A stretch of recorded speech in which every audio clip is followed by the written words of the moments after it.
Puji nama Tuhan, Shalom Bapak Ibu. Kurang semangat Bapak Ibu. Haleluya. Shalom Bapak Ibu. Oh haleluya. Puji Tuhan, saya percaya keadaan kita semuanya baik. Amin Bapak Ibu ya. Keadaan kita semua diberkati oleh Tuhan. Nah pagi hari ini Bapak Ibu, kita sama-sama mau belajar, kita sama-sama mau menangkap apa yang menjadi pesan Tuhan di dalam kehidupan setiap kita.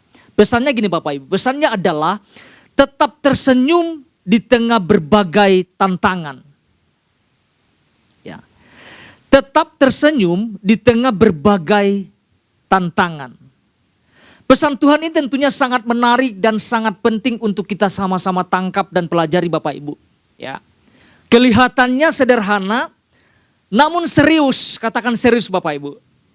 Dan perlu kita tangkap dan perlu kita renungkan terus-menerus dalam kehidupan setiap kita. Ya, hari Selasa Pak Ishak sudah sampaikan pesan Tuhan ini dan saya percaya setiap kita boleh menangkapnya, boleh mengaplikasikannya di dalam kehidupan setiap kita masing-masing Bapak Ibu. Ya, sebelum kita jauh gini Bapak Ibu, sebelum kita jauh bahwa ada pertanyaan buat setiap kita. Pertanyaannya seperti ini Bapak Ibu. Apakah kita bisa sebagai anak-anak Tuhan tetap tersenyum di tengah berbagai tantangan yang kita hadapi? Kira-kira apa jawaban kita Bapak Ibu? Iya. Betul ya? Ada yang mengatakan mungkin sulit, ada yang mungkin mengatakan tidak logis mungkin. Bagaimana kita bisa tersenyum di tengah berbagai tantangan yang kita hadapi? Sebetulnya jawabannya sederhana. Ya kita bisa, jawabannya kita bisa Bapak Ibu. Kita bisa tersenyum. Kita bisa bersuka cita di tengah situasi apapun yang kita hadapi hari-hari ini di dalam kehidupan setiap kita. Buat saya Bapak Ibu, buat saya ketika pesan ini disampaikan Pak Ishak kemarin ya. Sebenarnya buat saya secara pribadi gini Bapak Ibu, Tuhan sedang melatih saya. Tuhan sedang mengajarkan saya sesuatu yang penting. Ya, khususnya berkaitan pesan Tuhan dalam minggu ini Bapak Ibu. Ya. Satu waktu Bapak Ibu dalam perjalanan, itu jalanannya sangat macet. Nggak bisa ke kiri, nggak bisa ke kanan. Yang kami bisa lakukan hanya diam, menunggu gitu. Menunggu antrian untuk bisa berjalan. Tahu-tahu Bapak Ibu ada kendaraan mobil di belakang kami, nyuruduk gitu.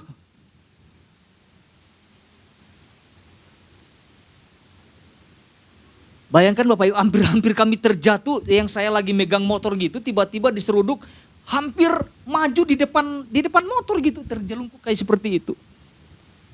Apalagi Maila lagi hamil kan. Satu hal yang saya lakukan gini Bapak Ibu, aduh, ini terlintas di dalam hati saya. Itu sangat dalam hati saya bilang gini, stop Marbun, stop.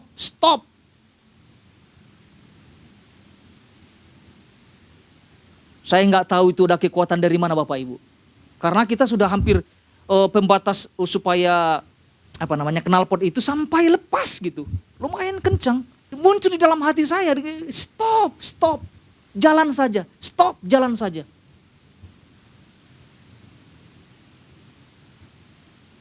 Itu tidak mudah Bapak Ibu.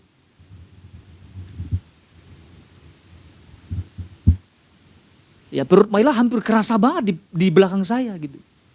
Ngeseruduk gitu seperti itu. Karena benturan. Ya, apa yang saya lakukan itu saya stop.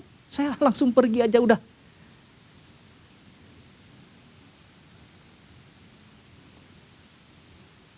Stop Marbun, kamu itu hamba Tuhan.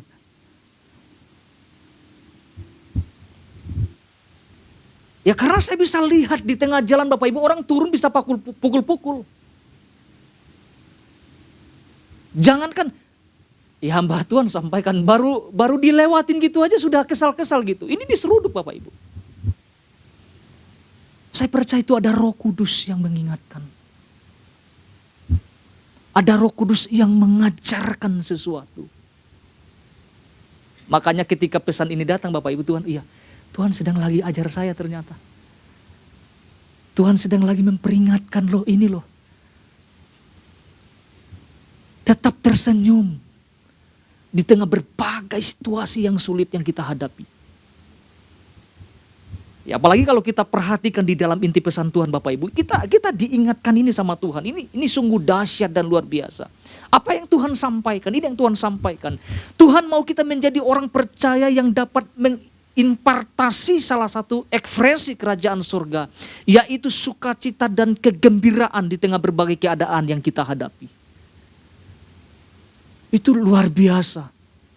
Tuhan ingatkan ini kepada setiap kita Bapak Ibu. Kegembiraan ini harus diwujudkan. Itu yang Tuhan sampaikan. Harus dimunculkan di tengah berbagai tantangan yang kita hadapi. Karena ini salah satu ekspresi kerajaan surga yang harus kita perlihatkan.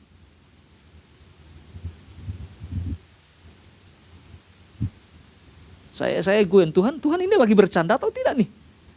Tuhan serius dengan kita Bapak Ibu. Ya. Dikatakan kerajaan surga itu bukan soal makanan dan minuman. Tetapi soal kebenaran, damai sejahtera, sukacita oleh Roh Kudus. Kerajaan surga bukan soal perkataan, tetapi soal kuasa.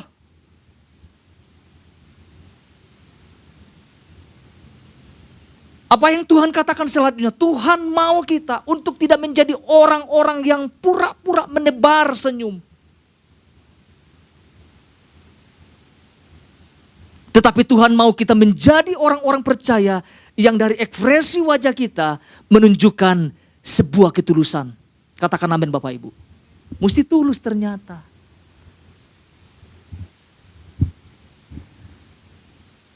Sesuatu yang memang tidak mudah. Tapi perhatikan pesannya, tetap tersenyum. Apa kata arti tetap Bapak Ibu? Tidak berubah loh.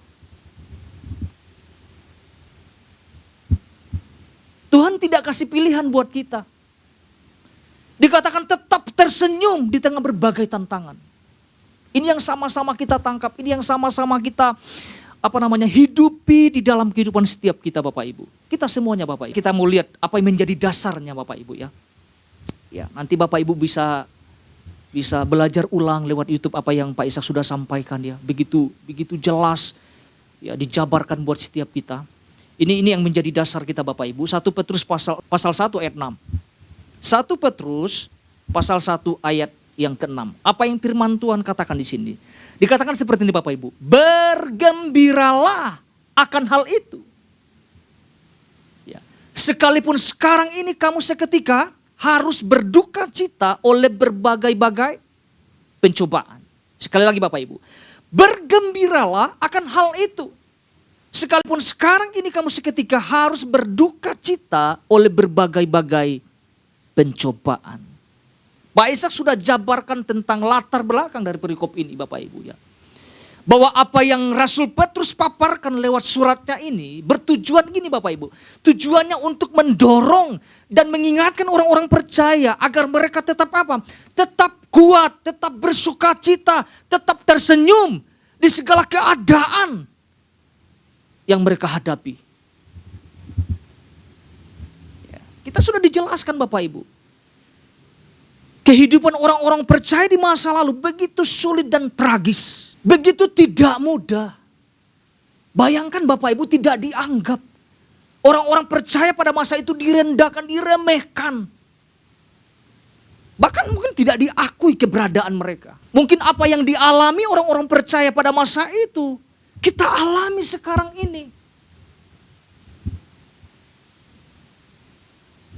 Contoh Bapak Ibu ya, masa-masa sekarang masih terjadi yang namanya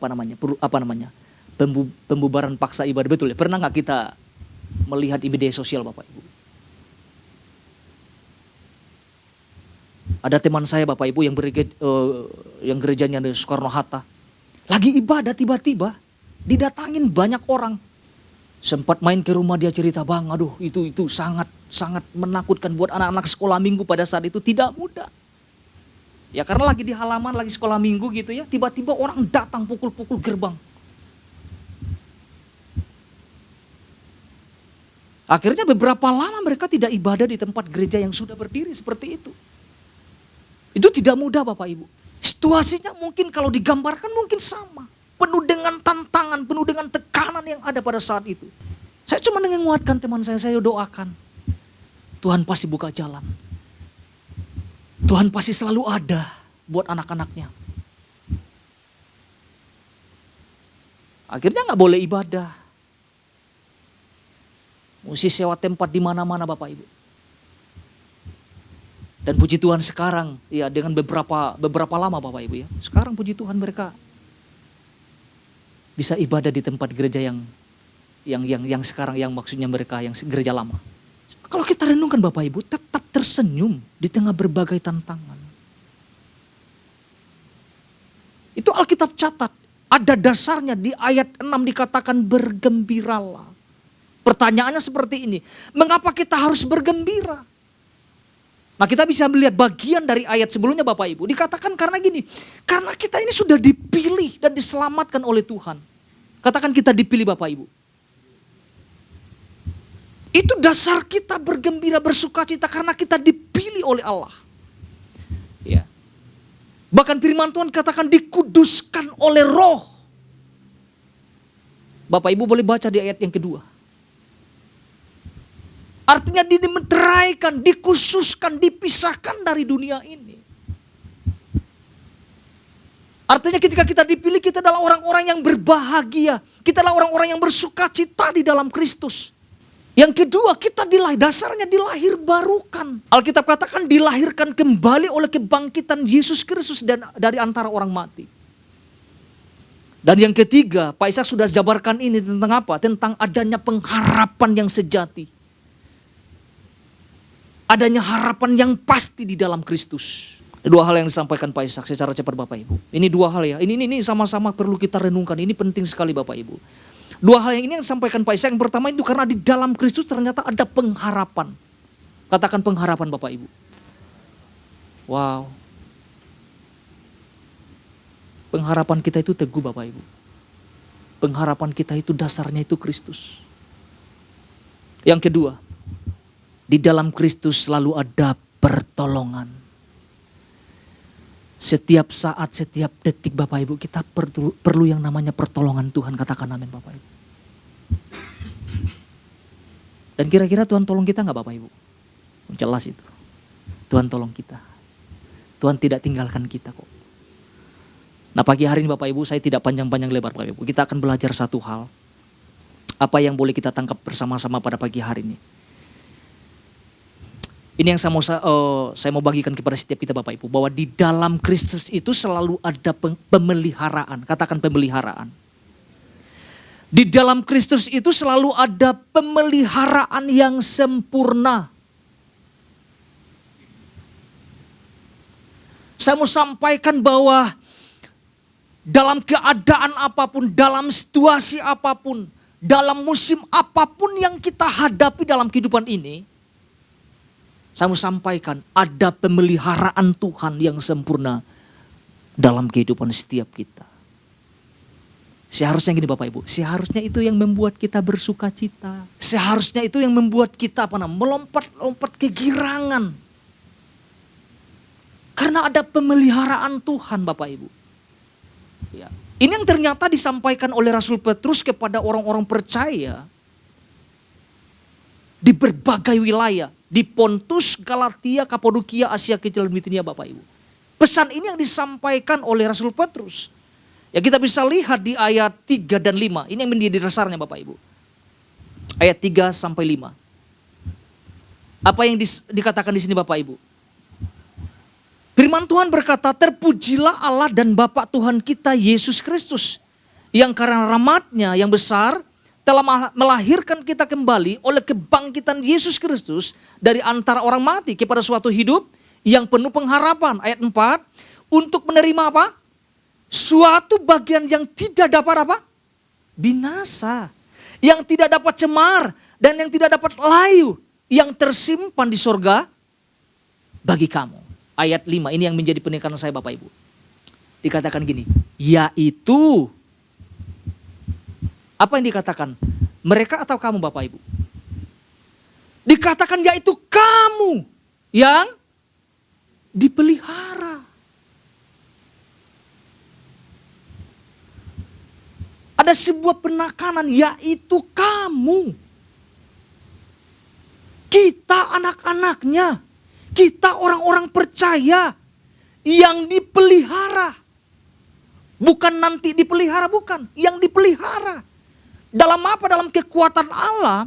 Karena imanmu yang sementara kamu menantikan keselamatan yang telah tersedia untuk dinyatakan pada zaman akhir. Ternyata arti kata dipelihara di sini sangat luar biasa Bapak Ibu. Ya, dari kata proreo. Ya, proreo. Yaitu dilindungi. Kata ini merupakan suatu istilah militer Bapak Ibu. Dan menunjuk pada tindakan tentara yang menjaga kota. Wow. Jadi seperti ada pasukan bala tentara yang menjaga kota tersebut. Melindungi kota tersebut. Betapa dahsyatnya Bapak Ibu. Tuhan sendiri yang pelihara hidup kita. Tuhan sendiri yang membentengi kita. Yang menjaga kita. Kata dipelihara juga bisa diartikan merawat. Menopang. Menyediakan segala sesuatu yang kita perlukan. Sebetulnya tidak ada alasan untuk kita sedih Bapak Ibu. Sebetulnya tidak ada alasan buat kita murung, merasa kecil. Karena di dalam Filipi pasal 4 ayat 19, ini yang Tuhan katakan gini Bapak Ibu. Allahku akan memenuhi segala keperluanmu menurut kekayaan dan kemuliaannya dalam Kristus Yesus. Tuhan ajarkan saya itu Bapak Ibu. Iya ya, kadang-kadang saya lupa tentang pemeliharaan Tuhan. Waktu saya melupakan tentang pemeliharaan Tuhan. Aduh, hidup kita bisa murung Bapak Ibu. Hidup saya bisa murung. Hidup saya bisa datar-datar mukanya Bapak Ibu. Jangan hanya ibadah kita bersuka cita. Ya kan? Jangan hanya hari Minggu waktu kita datang ibadah kita baru bersuka cita. Justru tidak. Dimanapun kita berada harus suka cita. Tetapi masih didapati orang-orang kalau ibadah Bapak Ibu tidak nunjukin sukacita loh. Nyanyi gitu, datar sekali mukanya gitu kan. Kalau kita memahami tentang pemeliharaan Tuhan, itu membuat kita tidak khawatir dalam hidup ini. Kekhawatiran, ketakutan itu bisa melipat muka kita Bapak Ibu. Serius. Apalagi nangadong hepeng kan, aduh.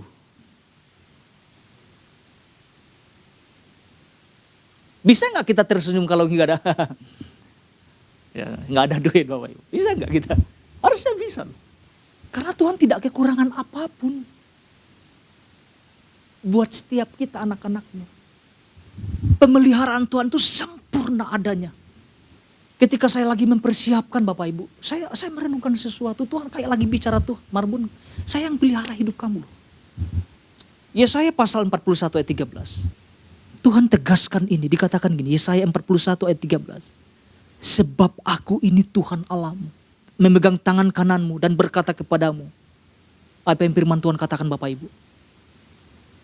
Jangan takut. Akulah yang menopang engkau. Katakan gini Bapak Ibu, Tuhan yang menopang hidup kita. Wow, Tuhan yang menopang Bapak Ibu. Jangan takut Bapak Ibu, jangan khawatir. Tuhan yang pelihara hidup kita. Tuhan yang sediakan sesuatu yang kita perlukan.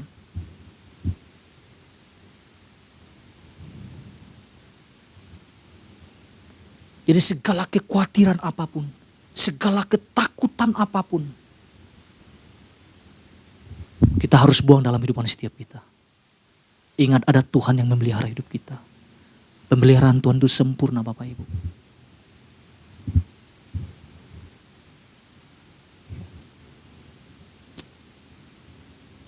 Selanjutnya Bapak Ibu, apa yang harus kita lakukan? Ini yang kita perhatikan bersama-sama. Ada 3 hal yang kita perhatikan bersama-sama agar kita hidup dalam pemeliharaan Tuhan ini Bapak Ibu. Saya bagi dalam 3 bagian Bapak Ibu ya. Bagian yang pertama, hidup dalam iman yang terus bertumbuh dan kuat Bapak Ibu. Ya. Jadi hal ini yang harus kita perhatikan bersama agar kita hidup dalam pemeliharaan Tuhan. Yang pertama bagian hidup dalam iman yang terus bertumbuh dan kuat. Di dalam 1 Petrus pasal 1 ayat 5 berkata seperti ini Bapak Ibu. Yaitu kamu yang dipelihara dalam kekuatan Allah. Karena apa? Karena imanmu. Jadi ada sesuatu yang harus kita jaga. Iman itu harus bertumbuh. Kita harus memelihara iman kita Bapak Ibu sampai garis akhir. Seperti Paulus katakan, aku mencapai garis akhir. Aku telah memelihara iman. Bagaimana kita bisa memelihara iman kita Bapak Ibu? Bagaimana caranya kita agar bisa bertumbuh dalam iman yang kuat di dalam Kristus? Berjalan bersama dengan Tuhan. Selain kita berjalan bersama dengan Tuhan, kita perlu berakar di dalam Tuhan. Kita harus hidup di dalam pemuridan Bapak Ibu. Agar iman kita bertumbuh kuat. Kita perlu terus diisi, diajar, dimuridkan. Kita perlu memperkuat ibadah kita, doa kita, pembacaan firman Tuhan di dalam kehidupan setiap kita. Sekarang generasi-generasi ke bawah Bapak Ibu. Kita bisa lihat sekarang tantangannya lebih berat sekali. Dari anak-anak yang masih kecil kita bisa lihat di media sosial udah tiktokan Bapak Ibu. Hari-harinya dipenuhi dengan tiktokan. Saya kalau lihat itu miris banget gitu. Tiktokan itu tidak bisa membuat iman kita bertumbuh Bapak Ibu. Yang membuat iman kita bertumbuh dan kuat, waktu kita membaca, merenungkan firman Tuhan.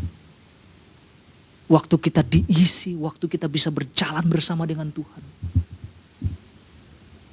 Waktu kita memperkuat ibadah kita. Ibadah keharusan gak Bapak Ibu? Keharusan. Itu harus itu. Tapi banyak-banyak kita temukan Bapak Ibu, orang-orang percaya ibadah bukan lengkap Bapak Ibu.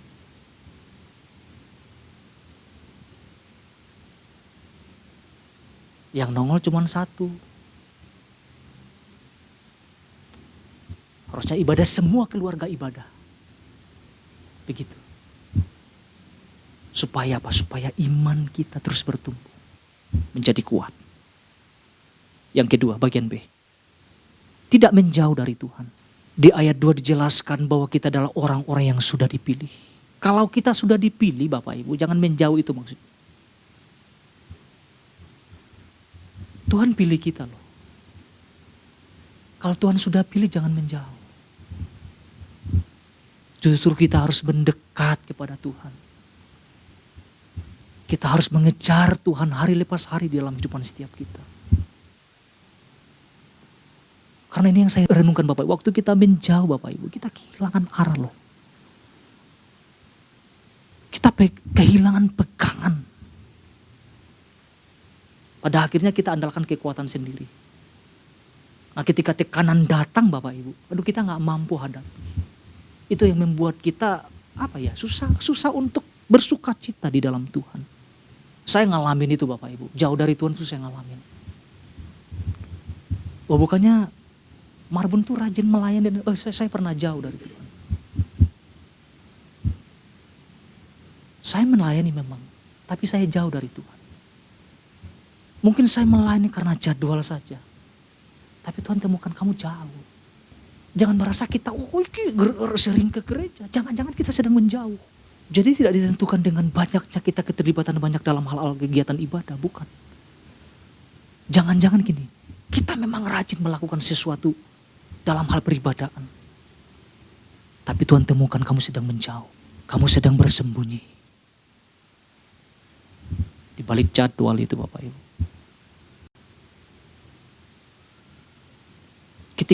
Ketika saya merenungkan ayat 2 ini ya ketika Tuhan pilih, ya udah jangan milih, jangan jauh. Jangan jauh. Jangan sampai ada keputusan menjauh dari Tuhan. Justru ketika kita dipilih sama Tuhan, mari mendekat kepada Tuhan. Kita akan mendapatkan sesuatu yang dahsyat dari Tuhan Bapak. Waktu kita mendekat, ada sesuatu yang hebat yang Tuhan sediakan buat setiap kita. Katakan amin Bapak Ibu. Ingat ada pemeliharaan Tuhan, ingat itu. Kita harus ingat ini bersama-sama Bapak Ibu. Ada pemeliharaan Tuhan. Bapak Ibu bisa artikan tentang pemeliharaan, ada banyak artinya. Bagian yang ketiga. Mari serahkan hidup kita kepada sang Gembala Agung kita Bapak Ibu. Mari serahkan hidup kita kepada Sang Gembala Agung kita. Tidak ada yang namanya pemeliharaan Tuhan jika kita tidak menyerahkan hidup kita. Saya mau sampaikan tidak ada pemeliharaan kalau kita tidak serahkan hidup kita sama Tuhan. Di dalam Mazmur 23 ayat 1 sampai 6 berkata gini Bapak Ibu. Tuhan adalah gembalaku. Di ayat 1 berkata, Daud mengatakan gini. Tuhan adalah gembalaku, takkan kekurangan aku. Artinya Bapak Ibu, segala apapun yang kita perlukan, Tuhan sediakan. Katakan Tuhan sediakan Bapak Ibu. Kalau Tuhan sediakan, apa sih yang membuat kita tidak tersenyum Bapak Ibu? Tuhan sampaikan, bergembiralah. Kalau kita tahu bahwa Tuhan adalah gembala kita, gak ada tuh namanya kekhawatiran dalam hidup. Daud sampaikan bukan lagi ngigau Bapak Ibu. Daud mengerti tentang ketika digembalakan, dipimpin oleh Tuhan. Alkitab katakan, takkan kekurangan aku, kata Daud. Di dalam kehidupan kita bergereja, Tuhan juga titipkan pemimpin buat setiap kita untuk digembalakan. Tapi masalahnya gini, saya lihat gini. Ada banyak orang tidak mau digembalakan Bapak itu. Saya bingung di situ. Kalau kita ngerti prinsip ini Bapak Ibu, maka kita akan terus terus ditanam, berakar kuat di situ. Sampai kita terus bertumbuh